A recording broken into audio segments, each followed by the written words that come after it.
bahwa kemungkinan hilangnya sejahtera kami itu bukan karena kami tidak memiliki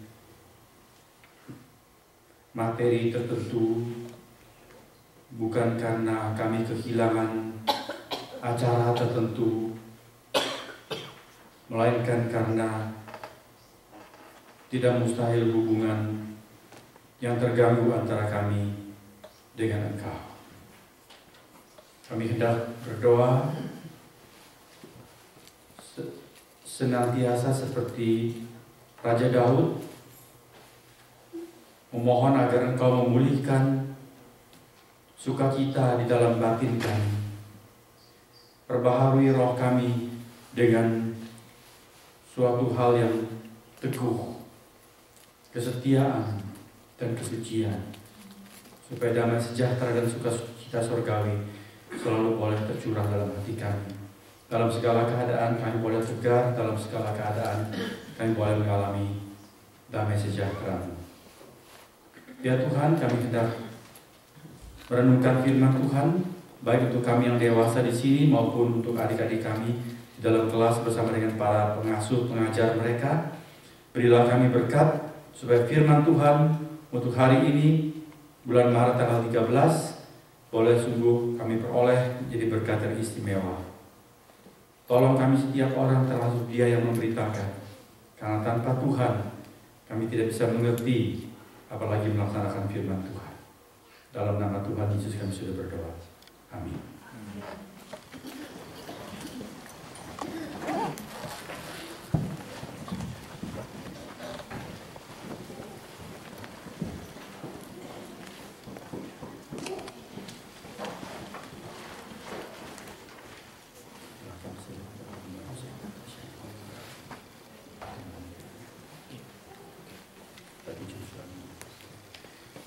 Jemaat yang dikasihi Tuhan, mari bersama-sama kita membuka kitab Kejadian pasal 42.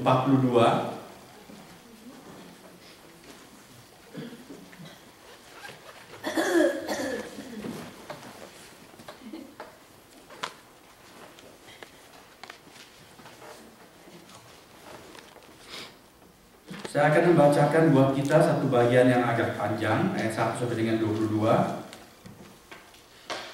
Kita Kejadian pasal 42 ayat yang pertama sampai dengan 22. Marilah kita mengikuti dengan sepenuh perhatian kita.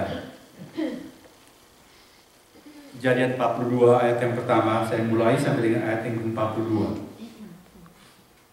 Setelah Yakub mendapat kabar bahwa ada gandum di Mesir, berkatalah ia kepada anak-anaknya, "Mengapa kamu berpandang-pandangan saja?" Lagi katanya, "Telah kudengar bahwa ada gandum di Mesir.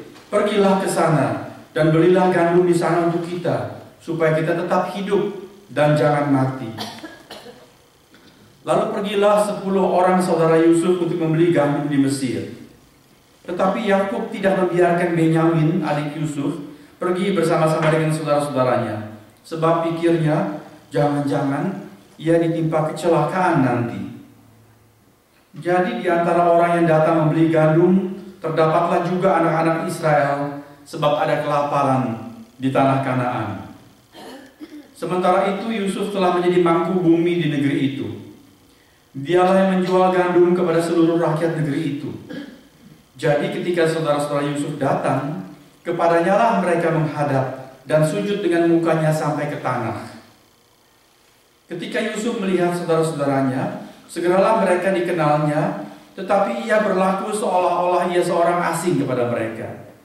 Ia menegur mereka dengan membentak, katanya, "Dari mana kamu?" Jawab mereka, "Dari tanah Kanaan untuk membeli bahan makanan." Memang Yusuf mengenal saudara-saudaranya itu, tetapi dia tidak dikenal mereka. Lalu teringatlah Yusuf akan mimpi-mimpinya tentang mereka. Berkatalah ia kepada mereka, "Kamu ini pengintai. Kamu datang untuk melihat-lihat di mana negeri ini tidak dijaga." Tapi jawab mereka, "Tidak, tuanku. Hanyalah untuk membeli bahan makanan hamba-hambamu ini datang. Kami ini sekalian anak dari satu ayah. Kami ini orang jujur. Hamba-hambamu ini bukanlah pengintai. Tetapi ia berkata kepada mereka, "Tidak, kamu datang untuk melihat-lihat di mana negeri ini tidak dijaga." Lalu jawab mereka, "Hamba-hambamu ini 12 orang. Kami bersaudara, anak dari satu ayah di tanah Kanaan. Tetapi yang bungsu sekarang ada pada ayah kami, dan seorang sudah tidak ada lagi." Lalu kata Yusuf kepada mereka, "Sudahlah, seperti telah kukatakan kepadamu tadi, kamu ini pengintai. Dalam hal ini juga kamu harus diuji. Demi hidup Firaun, kamu tidak akan pergi dari sini jika saudaramu yang bungsu itu tidak datang kemari. Suruhlah seorang daripadamu untuk menjemput adikmu itu. Tetapi kamu ini harus tinggal terkurung di sini. Dengan demikian perkataanmu dapat diuji, apakah benar? Dan jika tidak, demi hidup Firaun, sungguh-sungguhlah kamu ini pengintai." Dan dimasukkannya mereka bersama-sama ke dalam tahanan 3 hari lamanya. Pada hari yang ketiga berkatalah Yusuf kepada mereka, "Buatlah begini, maka kamu akan tetap hidup. Aku takut akan Allah. Jika kamu orang jujur, biarkanlah dari kami bersaudara tinggal seorang terkurung dalam rumah tahanan. Tetapi pergilah kamu, bawalah gandum untuk meredakan lapar seisi rumahmu. Tetapi saudaramu yang bungsu itu haruslah kamu bawa kepadaku, supaya perkataanmu itu ternyata benar dan kamu jangan mati." Demikianlah diperbuat mereka. Ayat 21. Mereka berkata seorang kepada yang lain, "Betul-betullah kita menanggung akibat dosa kita terhadap adik kita itu. Bukankah kita melihat bagaimana sesak hatinya ketika ia memohon belas kasihan kepada kita, tetapi kita tidak mendengarkan permohonannya. Itulah sebabnya kesesakan ini menimpa kita." Lalu Ruben menjawab mereka, "Bukankah dahulu kukatakan kepadamu, janganlah kamu berbuat dosa terhadap anak itu? Tetapi kamu tidak mendengarkan perkataanku.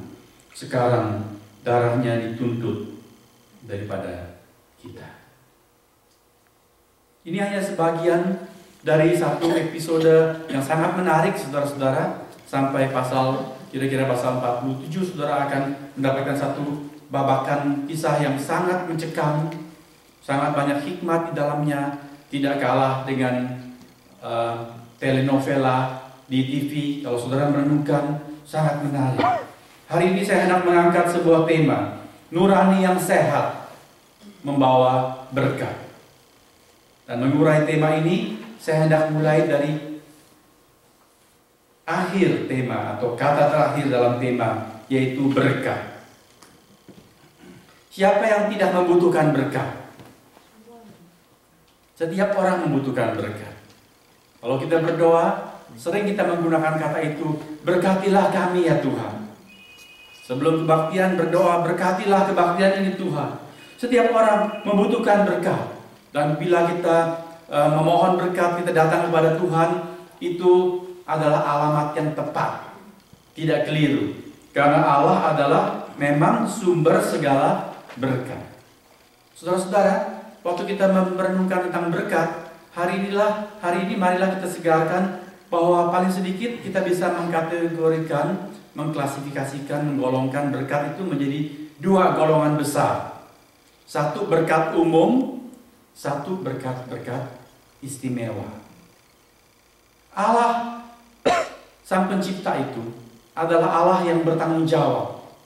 Dia menciptakan dan tidak membiarkan, melainkan Dia memelihara dengan setia. Dia mencukupi kebutuhan-kebutuhan ciptaannya. Di dalam berkat umum, setiap orang, setiap ciptaan mendapat berkat Tuhan. Di dalam Injil Matius pasal yang kelima, Tuhan Yesus mengatakan bahwa Allah Bapa memberikan hujan dan matahari kepada siapa? Kepada setiap orang. Kepada orang yang benar, juga kepada orang yang tidak benar. Kepada orang baik, juga kepada orang jahat. Kalau hujan turun, itu kan bukan cuma buat orang-orang Kristen. Kalau sedang musim kering, hujan turun bukan cuma buat petani Kristen, buat setiap orang. Matahari terbit, matahari bersinar, untuk setiap orang. Tidak peduli dia memuji Tuhan atau menghujat Tuhan. Dia mendapatkan hujan dan matahari. Itu adalah ungkapan yang menunjukkan bahwa Allah memberikan berkat-berkat umum. Tetapi berkat-berkat istimewa itu hanya untuk orang-orang tertentu. Berkat-berkat yang betul-betul spesial, yang khusus, yang tidak dengan gampang diberikan atau diperoleh oleh orang-orang tertentu. Saudara, apa kita hanya mau masuk dalam golongan umum atau golongan istimewa kalau kita berbicara mengenai berkat? Semoga hati kita dicerahkan bahwa sudah seyogyanya kita merindukan menjadi orang-orang yang mendapatkan berkat istimewa dari Tuhan. Namanya saja istimewa. Tentu ada kriteria-kriteria untuk keistimewaan. Kalau yang umum, semua juga mendapatkan. Tetapi yang khusus, tentu ada jalan istimewa untuk mendapatkan yang khusus. Di dalam kitab Nabi Yesaya pasal 59, Allah berfirman demikian. Bukan tanganku kurang panjang untuk menyelamatkan kamu. Bukan telingaku kurang tajam untuk mendengar jeritan doamu. Artinya, Allah itu maha kuasa, maha mampu, dan selalu sebetulnya mau untuk mencurahkan berkat, menyelamatkan, dan mendengar seruan doa kita. Tetapi Yesaya 59 memberitahukan, bukan karena halangan-halangan tersebut, tetapi karena ada pemisah, bagaikan tembok yang memisahkan antara kamu dengan aku, dan tembok pemisah itu adalah kejahatanmu, dosa-dosamu. Jadi saudara lihat, Allah mau mencurahkan berkat istimewa, tetapi kalau ada sesuatu yang menghalangi, dalam hal ini disebutkan secara eksplisit itu adalah kejahatan kita, kondisi kita yang tidak berkenan kepada Tuhan, maka Tuhan tidak dimungkinkan bertentangan dengan dirinya sendiri untuk mencurahkan berkat. Saya sering menggambarkan satu kebenaran bahwa berkat Tuhan itu disalurkan, dicurahkan dalam dan melalui channel tertentu. Allah itu sumber segala berkat. Dia rindu sekali memberkati manusia. Dan berkatnya itu dia salurkan dalam satu saluran. Kalau kita persis memang menemukan jalan, berposisi di dalam saluran tersebut, ya limpah berkatlah kita terima. Tetapi kalau kita di luar saluran tersebut, bagaimanapun Allah tidak bisa menyangkal dirinya, tidak bisa kontradiksi dengan dirinya. Yang di luar saluran tidak mendapatkan berkat. Kalau saudara ingin melihat tayangan tertentu atau siaran tertentu, saudara harus ada di channel tertentu. Betul? Tidak bisa sembarang channel mau dengar atau mau melihat satu tayangan yang saudara cari. Harus ada channel-channel. Dan demikian juga ada channel of blessings dari Tuhan. Saya masih mau perlihatkan kepada saudara prinsip ini. Saudara lihat kisah anak hilang. Si bungsu yang kurang ajar kepada bapaknya, minta warisan lalu pergi ke negeri orang foya-foya di sana. Bapaknya tahu tidak bahwa anak itu kemudian akan menderita? Ayah yang penuh hikmat, dia tahu. Lihat anak yang pemalas, cuma senangnya cuma nikmat-nikmat. Meskipun kamu punya harta berapa banyak, pasti kamu akan ludes lah, rudin. Ya. Jadi si ayah itu sudah membayangkan, satu hari anak ini pasti bangkrut dan dia hidup sengsara. Terperhatikan, ayah ini yang maha kaya bisa nggak berikan lagi warisan lain, lalu kasih satu budak jadi messenger, kamu bawa, cari anakku itu, ya. Kamu pasti bisa temukan dia. Tanya di mana dia berada, ciri-cirinya begini dan sebagainya. Bisa temukan? Bisa. Tetapi apakah ayah itu melakukan? Tidak. Karena anak itu harus ada di dalam satu channel yang tepat, dalam saluran yang tepat, baru dia menerima berkat. Apa saluran berkat itu? Dia harus lewat apa? Dia harus lewat yang namanya tobat. Dia harus datang. Kalau dia datang kepada ayahnya, ayahnya sudah siapkan. Begitu dia datang, ayahnya katakan, mari kita adakan pesta. Bawa anak tambun itu, saudara perhatikan definite artikel itu. Jadi si bapak ini setiap hari, setiap satu season, dia nyiapkan satu anak lembu